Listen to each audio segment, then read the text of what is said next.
Nata e 14 nëntorit të vitit 2006 nuk ngjante me asnjë natë tjetër në qytetin e vogël verior.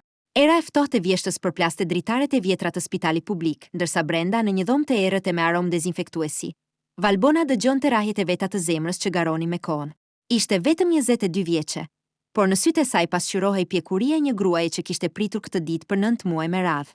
Kushërira e saj i kishte thënë gjithmonë se fëmia i parë sjell me veti një dritë që nuk fiket kurrë, dhe Valbona numëronte sekondat për ta parë atë dritë. Pranë krevatit të saj qëndronte nëna e saj e moshuar, e cila me duart e dridhura nxori nga xhepi një medaljon të vogël argjendi. Një trashëgimi familjare me një gdhendje të vjetër në formë dege ulliri. Puthe e vëja pranë jastëkut, i përshpëriti ajo Valbonës. Ky medaljon ka mbrojtur breza të tërë. Do ta mbrojë edhe djalin tënd. Rreth orës 3 të mëngjesit, dhimbjet u bën të papërballueshme. Valbona u dërgua me ngut në sallën e lindjes. Dritat e neonit mbi kokën e saj dridheshin nga luhatjet e energjisë elektrike, por asgjë nuk e pengoi dot atë moment hyjnor. Pikërisht në orën 03:42, dhoma u mbush me të çarën e fuqishme të një foshnjeje. Valbona mbylli syt nga lehtësimi. Për disa sekonda të shkurtra, mamia ja solli fëmijën afër fytyrës. Midis lotëve të lodhjes, Valbona pa çdo detaj të vogël të atij e ngjylli. Lëkurën e kuqëremt, sytë e vegjël që përpiqeshin të hapeshin dhe mbi të gjitha, një shenjë të dallueshme fare të vogël në formë gjysmëne, pikërisht mbi vetullën e tij të djathtë. Në atë çast, nëna i vendosi shpejt medalionin e argjend pranë mbulesës së foshnjës, por atmosfera në sallë ndryshoi me një shpejtësi të frikshme. Një mjek i panjohur me maskë që i mbulonte pothuajse tërë fytyrën dhe me sy që shmangnin kontaktin hyri me ngut. Ai shkëmbeu një shikim të heshtur me infermieren kryesore. Pa i dhënë kohë Valbonës ta prekte apo ta mbante në krah, mjeku e mori foshnjën me shpejtësi. Doktor, ma jepni ta mbaj, ju lutem, vetëm një sekond, thiri Valbona me zërin që i dridhe nga paniku instinktiv i një nëne. Fëmia ka komplikacione të rënda respiratorie, u përgjigj mjeku me një zë të ftohtë, thuajse mekanik, pa u kthyer fare nga ajo. Duhet ta çojmë më herë në reanimacionin e specializuar. Mos u lëviz. Ato ishin fjalët e fundit që Valbona dëgjoi para se dera e hekur të sallës së lindjes të përplasej me zalej. Ajo kaloi orë të tëra në vetmi, duke dëgjuar tiktakun e orës së murit. Çdo minutë duhej si një shekull. Asnjë mjek nuk po kthehej.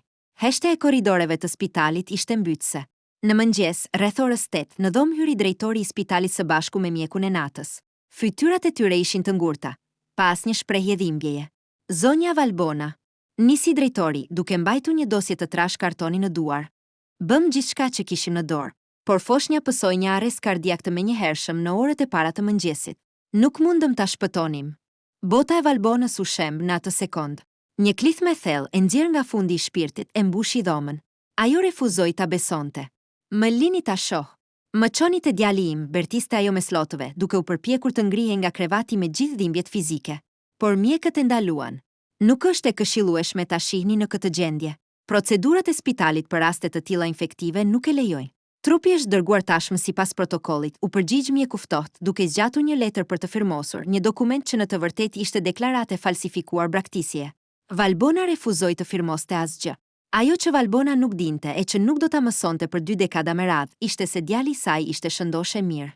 Në ato moment kur ajo çante në dhomën e spitalit, foshnja e saj po dërgohej me një makinë me xhama të errët drejt kryeqytetit. Ai kishte rënë prej një rjeti të mirëorganizuar të trafikimit të fëmijëve, ku mjek të korruptuar shitnin foshnjat e sapo lindurat e familje të pasura pa fëmijë, duke u marrë atyre shumë të mëdha parash dhe duke ushuar shpresën nënave të reja. Pasi e nxorën nga spitali me krahët bosh, Valbona u kthye në shtëpinë e saj të heshtur. Në vend të gëzimit, shtëpia u mbush me zi, por kur u ul në cep të shtratit të saj, ajo vuri re diçka që ja tronditi shpirtin. Medalioni argjend nuk ishte aty. Mjekët nuk ja kishin kthyer gjërat e foshnjës. Aty, mes rënojave të zemrës së saj të thyer, lindi një shkëndije e pashpjegueshme. Instinkti i nënës u lëriste se biri saj frymonte diku nën këtë qiell. Valbona u ngrit, fshiu lotët me kapërcim dhimbje dhe zotoi në heshtje. Ata më morën trupin tënd nga krahët, por askush nuk mund ta shkpus shpirtin tënd nga imi. Sa do vite të kalojnë, unë do të pres. Ti do të kthehesh sërish te nëna jote. Ditët që pasuan tragjedinë e nëntorit të vitit 2006 nuk ishin thjesht ditë. Ishin hije të gjata e të ftohta që mbytën çdo kënd të shtëpisë së Valbonës. Për muaj me radhë, dhoma e përgatitur për foshnjë mbetje pa prekur. Krevati i drunit, bataniet e punuara me dorë dhe rrobat e vogla të varura rallonin ajrin me mungesën e tyre. Çdo çfarë fëmije që dëgjohej nga rruga ose nga fqinjet ishte si një thikë ngulur thellë në shpirtin e saj. Njerëzit e qytetit i flisnin me sy ulur, duke ofruar ngushëllime të zbrazta për fëmijën që e mori Zoti. por Valbona nuk pranonte ngushëllim. Ajo nuk kishte parë një varr, nuk kishte parë një trup. Në zemrën e saj nuk kishte zi për një të vdekur. Kishte vetëm një ankth të pafundëm për një të gjallë që humbi në mjegull. Bashkëshorti i saj, Agimi, një burr punëtor, por e shkatërruar nga dhimbja, përpiqej ta binte se duhet të vazhdonin jetën. Por Valbona e dinte se për të vazhduar përpara nuk duhet të harronte, por të ndërtonte diçka që do t'i shërbe me sigura e vet me lidhse me djalin e saj. Në pranverën e vitit 2008, Valbona mori një vendim që të tjerëve u duki marr. Ajo vendosi të shiste gjithçka që kishin, pak tokë, trashëgimi dhe kursimet e pakta të familjes, për të marrë me qira një hapësirë të vjetër, të braktisu me mure guri në skaj të qytetit. Era e mureve të lagura dhe tullave të vjetra do të bëhej vendi ku ajo do të derdhte të gjithë energjinë, lotët dhe dashurinë e saj amësore që nuk kishte ku të shkonte. Çfarë do të bëj me këtë germadh, Valbona? E pyeti Agimi me duart e lodhura. Valbona e shikoi me një vështrim të ngulët e plot dritë. Do të ndërtojmë një restorant, një vend ku çdo pjatë do të gatuhet me dashurinë e një nëne. Sepse nëse djali më është diku jashtë atje, një ditë do të ketë etje e uri për shtëpinë e tij. Dhe unë duhet të jemi këtu, e gatshme për ta ushqyer. Ata punuan pa pushuar ditë e natë. Valbona me duart e saj pastroi tulla për tulla. Pikturoi muret me ngjyra të ngrohta të tokës dhe shtroi tavolina të thjeshta prej druri lisi. Çdo detaj i restorantit pasqyronte traditën dhe ngrohtësinë e një vatre familjare. Kur erdhi koha për t'i vendosur emrin, ajo nuk hezitoi as një sekond. Mbi derën kryesore u va një tabelë punua me dorë nga druri, zemra e nënës. Fillimet ishin të ashpra. Vitet e para sollën borxhe, lodhje fizike deri në raskapitje dhe net pa gjumë, por punëtori i palodhur gjen gjithmonë shpërblim. Valbona zotëronte një dhunti të rrallë në kuzhinë. Pjatat e saj nuk ishin thjesht ushqim, ishin përvojë. Recetat e saj të vjetra tradicionale, tavat me baldos, pasuli zje nga dalë në embalte, përsheshi me pulfshati dhe bukët e pjekura në furrë me dru, shpejt bën. Emri i restorantit u shpërnda gojë më gojë. Njerëz nga qytetet të tjera, udhëtarë turist, nisin të ndalonin posaçërisht për të provuar gatimet e saj. Por pas suksesit të dukshëm, fshihej një ritual i heshtur që vetëm stafi i ngushtë e kuptonte. Në këndin më të ngrohtë të restorantit, pra një dritare me pamje nga rruga kryesore, qëndronte tavolina numër 7. Ajo tavolinte nuk jepi kurrë me rezervim. Mbi mbulesën e saj të bardhë të qëndisu me dorë, Valbona vendoste çdo ditë një vazo të vogël prej qeramike me lule të freskëta stine, violina në pranver, trëndafilat e egër në ver dhe gjethe të arta në vjesht. Pran vazos, lihej gjithmonë një pjatë e kthyer përmbys dhe një jas të kizbrazët. Kur klientët e pyetnin sepse ajo tavolinë me pamje më të bukur ishte gjithmonë e lirë, Valbona u përgjigjej me një buzëqeshje melankolike. Ajo tavolinë pret një mysafir të veçantë. Nuk e di se kur do të vi, por kur të vi, vendi i tij duhet të jetë gati. Vitet kalonin me shpejtësi të pamëshirshme. Viti 2012, 2015, 2018. Valbona shihte fëmijët e të tjerëve të kriteshin. Shihte djemë të rinj që hynin në restorant me prindërit e tyre, duke qeshur e biseduar për shkollën apo sportin. Çdo herë që një djalë i ri rreth moshës së birit të saj kalonte pragun e derës, zemra e Valbonës ndalonte për një sekond. Ajo e vështronte fshehurazi nga dritarja e kuzhinës, duke kërkuar në fytyrën e secilit atë shenjë të vogël në formë gjysmëne mbi vetullën e djathtë. Por çdo herë, djali nuk ishte ai dhe Valbona kthehej përsëri te furra me sy të përlotur, duke hedhur më shumë dashuri në gatimet e saj. Flokët e saj nisën të zbardheshin në të temblat, ndërsa duart i morën shenjat e punës së rëndë dhe nxehtësisë së furrave. Megjithatë, sytë e saj mbetën të njëjtë, të qartë, të fortë dhe me një dritë shprehëse që asnjë dekadë zhgënjimesh nuk mund ta mekte. Ajo nuk e dinte se përtej maleve në kryeqytet, një djalë i ri po rritej me emrin Arbi. Ai arsimoi në shkollat më të mira, rritej me të gjitha lukset e mundshme nga një familje me ndikim, por brenda shpirtit të tij ndjente një zbrazëti të çuditshme. Çdo herë që shikoi në pasqyrë dhe shihte shenjë në formën e mbi vetull, ai ndjente se diçka mungonte në historinë e jetës së tij.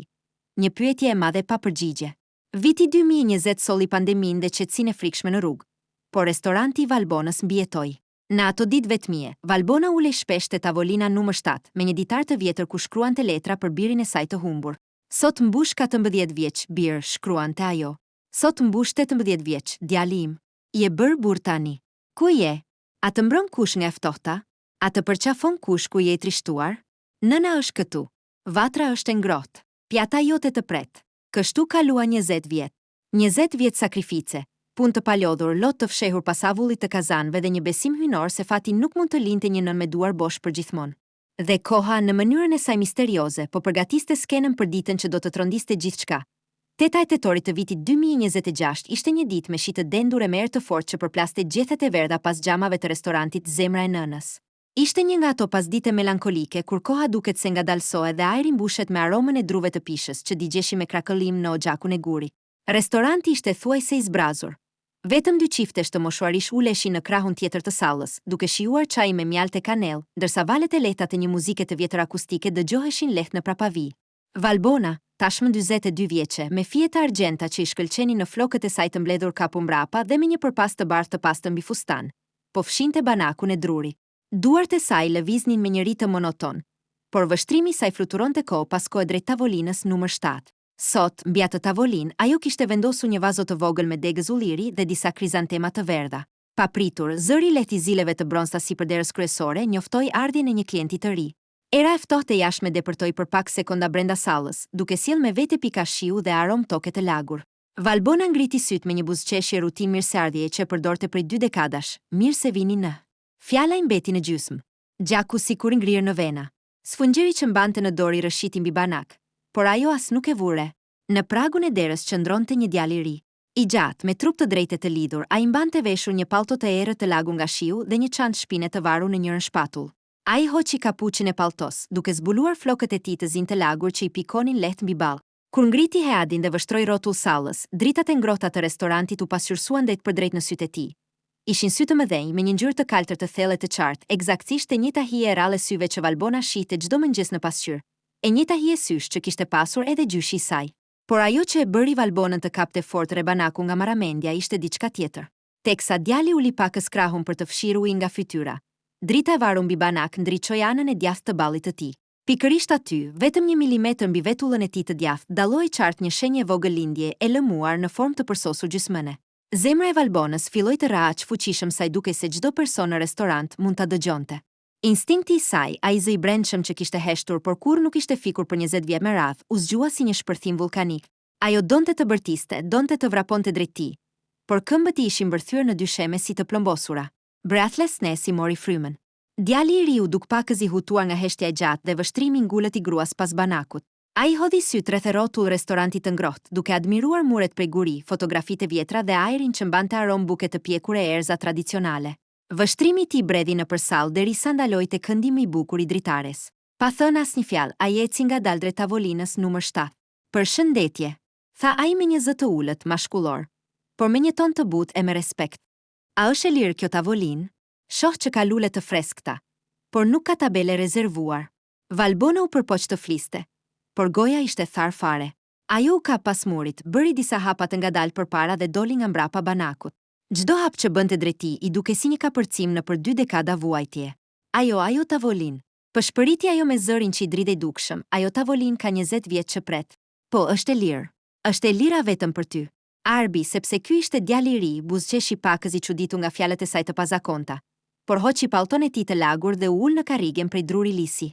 Ai ul pikërisht në atë vend ku për 20 vjet me radhë asnjë klient nuk kishte qëndruar. Faleminderit, tha Arbi duke mbërthyer duart mbi mbulesën e bardhë të qëndisur. Kam bërë një rrugë shumë të gjatë sot nga kryeqyteti. Era dhe shiu me ngrim fare. Por kur pash dritën e këtij restoranti nga rruga, diçka më shtyu të hyja brenda. Restoranti juaj ka diçka shumë të ngrohtë, ndihem sikur kam qenë këtu më parë, megjithse nuk kam shkelur kurrë në këtë qytet. Valbona afrohet te tavolina me duart që i dridheshin aq shumë sa u detyrua t'i fshehte pas përparses së saj. Ajo e vështronte çdo tipar të tij. Formën e hundës, mënyrën se si buzëqeshte duart e tij të gjata. Nga vini i ri, pyeti ajo me një kujdes hyjnor, sikur po prekje një xham shumë të brishtë që mund të thyer nga çdo fjalë gabuar. Jam nga Tirana, u përgjigj Arbi, duke parë nga dritarja ku pikat e shiut rrëshisnin mbi xham. Por të jemi sinqert, nuk e di eksaktësisht nga jam. Kam ardhur në këtë qytet për të kërkuar diçka, ose më saktë për të kërkuar dik. Zemra e Valbonës pësoi një goditje tjetër. Për të kërkuar dik. Po, u përgjigj Arbi me një hije trishtimi që i mbuloi sytë e tij të kaltër. Prindërit e mi pra, ata që më rritën e që unë i quaja prindër, dëruan jetë vitin e kaluar në një aksident. Para se të largoheshin nga kjo botë, babai më la një dosje me dokumente dhe merrfeu një të vërtetë që më ndryshoi jetën. Unë isha birsuar 20 vjet më parë. Më thanë se kisha lindur në spitalin e këtij qyteti, në nëntor të vitit 2006. Kam ardhur këtu për të zbuluar se kush jam me të vërtetë, sepse gjithë jetën kam ndjerë se një pjesë e shpirtit tim ishte lënë pas në këtë vend. Heshtja që pasoi ato fjalë ishte jashtëzakonshme. Shiut jashtë sikur i ul furia, ndërsa brenda restorantit, koha sikur u ndal plotësisht. Valbona ndiu lotët e ngrohtë që nisën t'i rrjedhin pa kontroll mbi faqe. Ajo shikonte djalin 20 vjeçar që ulej përballë saj, foshnjën që i kishte rrëmbyer nga krahët natën atë erët nëntori. Djalin për të cilin kishte gatuar çdo pjatë, për të cilin kishte ruajtur çdo ditë atë tavolinë. E vërteta ishte aty në ajër e gatshme për t'u shpërthyer me të gjithë fuqinë e saj. Në sallën e restorantit dynte një heshtje aq e dendur sa dëgjoi vetëm zhurma e pikave të shiut që goditnin parvazin e dritares dhe krakëllima e lehtë e drurve në ogja. Valbona qëndronte ngrirë pranë tavolinës numër 7. Lotët i rrjedhnin heshtazin mbi faqe, duke lënë gjumë të ngrohta mbi lëkurën e saj të zbehtë, por ajo as nuk përpiqej t'i fshinte. Arbi e vështronte i hutuar. Ai nuk po kuptonte pse kjo grua e panjohur me atë vështrim aq të thellë të dhemshur, por reagonte me aq shumë emocion ndaj fjalëve të tij. Zonja, a jeni mirë? Pyeti ai me shqetësim sincere, duke u përkulur pakës përpara mbi tavolinë. Udhëzova diçka që ju pikëlloi. Valbona mori frymthell me krahët që i dridheshin plotësisht. Ajo forcoi veten për të mos u rrëzuar nga stresi emocional dhe bëri një hap më afër. Më thuaj, i ri. Nisi ajo me zërin që i merre nga lotët, cila është nata eksakte e lindjes tënde në dokumentet që të lam prindërit. Arbi nxori nga xhepi i brendshëm i palltos një dosje të vjetër me lidhje lëkure. Dëshira e tij për të gjetur përgjigje e bëri ti përgjigje pa hezituar. 14 nëntor 2006. Në orët e para të mëngjesit, një e dridhur e fuqishme i përshkoi trupin Valbonës. Çdo pjesë e mozaikut po vendosej në vendin e vet. Por i mungonte pika e fundit, dëshmia e padiskutueshme që do të vuloste gjithçka. Ajo ul ngadalë në karrigen përballë tij. Në karrigen që nuk ishte lejuar asnjë njeri të ulej për 20 vjet me radhë. Ajo e shikoi drejt në sy, me atë ngjyrë të kaltër që pasqyronte të sajën si një pasqyrë e përkryer. Më fal që po të pyes, hispering Valbona, por a mund të di se çfarë kanë atë jak këmishet? Arbi mbeti i habitur. Ai instinktivisht me dorën e djathtë preku qafën e tij. Për një sekondë relaksoi vështrimin, sikur po kuptonte diçka të largët. Ngadalë me gishtat e tij, ai ngjori nga brenda këmishës një zinxhir të hollë. Në fund të tij varej një medaljon i vjetër argjendi. Pakës i zbehu nga koha, por me atë gdhendje të njohur të degës së ullirit mbi sipërfaqe. Kur drita e llampës ra mbi argjendin e medaljonit, Valbona lëshoi një klithm të mbytur, duke mbuluar gojën me të dyja duart. Nëna e saj i kishte dhënë atë medaljon natën e 14 nëntorit. Ajo vetja kishte vënë pranë jastëkut foshnjës së saj pikërisht sekondat para se mjekët ja merrnin me forcë. Ky medaljon, hispered Arbi duke mbajtur në pëllëmbën e dorës, ishte me mua në diepditën që më birsuan. Prindërit e mi që më rritë më treguan se spitali u kishte thënë se fëmia ishte braktisur bashkë me këtë medaljon. Por unë kur nuk e besova se nëna ime biologjike më kishte braktisur, diçka brenda me më thoshte se kjo ishte një gënjeshtër. Valbona nuk mund të përmbahej më. Ajo u ngrit në këmbë me lotë të qish përthenin si lum, dhe me gishtin e saj që i dridhej tregoi ballin e tij të djathtë. Shenja, tha ajo mes ngashërimeve. Shenja në formë gjysmëne mbi vetullën tënde të djathtë.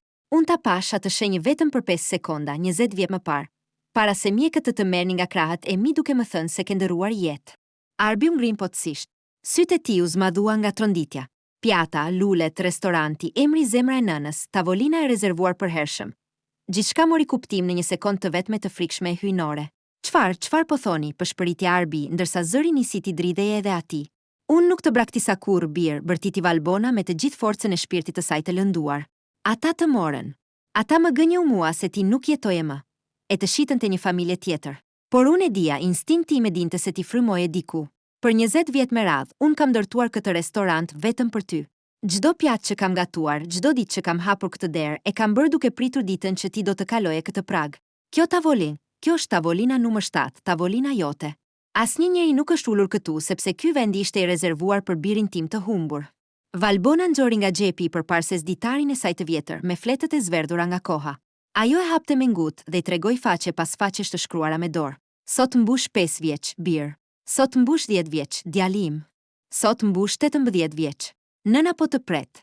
Arbi shikonte fletët e ditarit, shikonte medaljonin në dorën e tij, dhe pastaj ngriti sytë te gruaja që qëndronte përballë tij. Ndjenja e huaj që e kishte shoqëruar gjithë jetën. Ajo zbrazëti mbytse në gjoks, u zhduk brenda një sekonde. Ai pa në sytë e saj të njëjtën dritë, të njëjtin shpirt, të njëjtin gjak. Nuk kishte nevojë për teste ADN. Nuk kishte nevojë për me tepër dokumente. Shpirti i tij e njohu shpirtin e saj. Me sytë e mbushur me lotë që i rrjedhnin tashmë pa ndërprerje, Arbi u ngrit ngadalë nga karrigia. Ai bëri një hap përpara, hodhi poshtë të gjitha dyshimet e 20 viteve të mungesës dhe hapi krah. Nën, tha ai me një zë që nuk ishte më një klienti të paftuar, por një djali që më në fund kishte gjetur rrugën për në shtëpi. Në atë sekond ku fjala nën doli nga buzët e Arbit, muri 20 vjeçari dhimbjes, vetmis dhe ankthit u shem me një goditje të vetme. Valbona u hodh në krahët e të djalit të saj, duke mbërthyer fort pas vetes, sikur po përpiqej të kompensonte me një përqafim të vetëm të gjitha netet e ftohta, të gjitha përvjetoret e zbrazët dhe çdo minutë atyre 2 dekadave të humbura. Arbi e pushtoi nënën e tij me krahët e tij të fuqishëm, duke fshehur fytyrën në shpatullën e saj. Lotët e tyre u përzien, duke u bërë një me shiun që vazhdonte të trokiste në xhama, por që tani nuk dukej më i ftohtë. Dita e erët e nëntorit të vitit 2006 po merrte më në fund dritën e saj. Stafi i restorantit dhe pak klientët që qëndronin në anën tjetër të sallës ngritën sytë me lot në sy, duke dëgjuar nga shërimat e gëzimit që mbushën hapësirën. Asnjë njeri nuk guxoi të ndërhynte apo të bënte zhurmë. Ajo sallë ishte shndërruar në një tempull të dritës dhe drejtësisë hyjnore. Kur u shkëputën pakës për t'u parë sërish në sy, Valbona i mori fytyrën në arbit me spëllëmve të saj të dridhura. Me gishtat e saj të cilët mbanin shenjat e punës së rënd, ajo preku lehtë shenje në formë gjysmëne mbi vetullën e tij të djathtë. Sa shpesh të kam parë në ëndër bir. Pëshpëriti ajo me slotëve e buzëqeshjes. Çdo ditë që gatuaja në këtë vatër, i thosha vete se një ditë aroma e bukës sime do të sillte te kjo derë. Dhe ti erdhe te nëna jote. Arbi nxori nga xhepi pëlhurën e bardhë ku fshiu lotët e nënës së tij. Të gjithë më thoshin se kërkimi im ishte i kotë, se pa emra e pa dokumente të plota nuk do ta gjeja kurrë nënën time biologjike. Por diçka më thoshte të mos hiqja dorë. Çdo natë kur shikoja medaljonin tim në qaf, ndjeja një thirrje të heshtur. Tani e kuptoj, ishte dashuria jote që më tërhiqte drejt këtij restoranti. Atë mbrëmje, dera e restorantit Zemra e Nënës u mbyll për publikun. Në sallën e ngrohtë u ndezën të gjitha dritat dhe oxhaku u mbush me dru të reja që ndriçonin ambientin me një shkëlqim të artë. Agimi, bashkëshorti i Valbonës, i cili mori lajmin me ngut dhe erdhi me vrap në restoran, ra në gjunjë kur pa djalin e tij të rritur e bururuar. Përqafimi të atit me të birin plotsoi rrethin e një familje që forcat e errëta të korrupsionit ishin përpjekur ta shkatëronin, por që fati e kishte mbajtur të paprekur në shpirt. Për herë të parë pas 20 vitesh, Valbona ul në tavolinën numër 7 jo më për të shkruar letra trishtimin në ditar, por për të shërbyer me duart e saj pjatën më të ngrohtë të jetës së saj. Ajo përgatiti drekën speciale të shtëpisë, recetën që kishte ruajtur vetëm për të. Arbi hëngri nga duart e nënës së tij, duke ndier për herë të parë në jeshien e vërtet të shtëpisë. Java që pasoi solli me vete edhe kthesën ligjore. Me dokumentet që Arbi kishte trashëguar nga prindërit adoptues dhe me dëshmitë e dosjes së falsifikuar të vitit 2006, u hap një hetim i gjerë polikor. Rrjeti i vjetër i mjekëve të korruptuar që kishin shitur fëmijët e sapo lindur u zbulua dhe u vu para drejtësisë. E vërteta doli plotësisht në dritë, duke i dhënë fund hijes së zezë të mashtrimit që kishte zgjatur 2 dekada. Por për Valbonën dhe Arbin, hakmarrja nuk kishte rëndësi. E rëndësishme ishte koha që kishin përpara. Arbi vendosi të zhvendosej përfundimisht nga kryeqyteti për të jetuar në qytetin e tij të lindjes. Ai nuk e la pasarësimimin e tij në biznes, por e përdori atë për të ndihmuar në zgjerimin e restorantit të nënës së tij. Tabela e drurit mbi hyrje u rinovua, por emri mbeti i njëjti, Zemra e Nënës. Mbi tavolinën numër 7, vazoja me lule të freskëta vazhdoi të qëndronte çdo ditë, por me një ndryshim të vogël. Pjata nuk lihej me kthyer përmbys. Ajo tavolinë u bë vendi ku Arbi ulej çdo pasdite për të biseduar me Valbonën, ndërsa ajo gatuante me buzëqeshjen që i kishte munguar për 20 vjet. Historia e tyre u bë një legjendë gjallë në të gjithë rajonin, një histori që u tregonte të gjithëve se mund të marrësh gjithçka nga një nën, mund t'i marrësh vitet, mund t'i marrësh fëmijën nga krahat me mashtrime e hekur, por nuk mund të këputësh kur fillin e padukshëm të dashurisë amësore, sepse ajo dashuri mposh kohën, largësinë dhe çdo padrejtësi të kësaj bote.